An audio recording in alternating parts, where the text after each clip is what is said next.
जरासंध का बार बार आक्रमण और द्वारका गमन। महाभारत काल में मगध का राजा जरासंध एक शक्तिशाली और क्रूर शासक था। अगर ये चैनल आपको अच्छा लगे तो प्लीज लाइक और सब्सक्राइब करें। उसने कई राजाओं को बंदी बनाकर यज्ञ में बलि देने की योजना बनाई थी ताकि वह अमृता और अद्वितीय शक्ति प्राप्त कर सके। उसके इस कुकृत्य से संपूर्ण आर्यावर्त भयभीत था। कृष्ण, बलराम और भीम ने मिलकर योजना बनाई और ब्राह्मण वेश में मगध पहुंचे। वहां भीम ने जरासंध से मल्ल युद्ध की चुनौती दी। यह युद्ध लगातार 13 दिन चला और अंत में कृष्ण की रणनीति के अनुसार भीम ने जरासंध को 2 भागों में फाड़कर समाप्त कर दिया। लेकिन जरासंध की मृत्यु से पहले उसने कई बार मथुरा पर आक्रमण किए थे।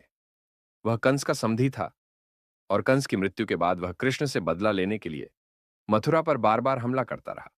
मथुरा पर बार बार के आक्रमणों से नागरिकों का जीवन संकट में पड़ गया। कृष्ण ने स्थिति की गंभीरता को समझते हुए मथुरा छोड़ने का निर्णय लिया। उन्होंने समुद्र तट पर एक सुरक्षित और सुदृढ़ नगर बसाया।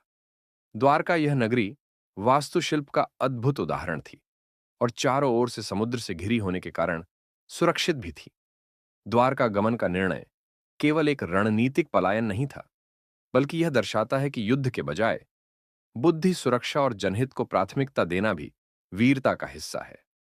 द्वारका में जाकर कृष्ण ने न केवल अपने वंश और प्रजा की रक्षा की, बल्कि भविष्य के महाभारत युद्ध की नींव भी रखी।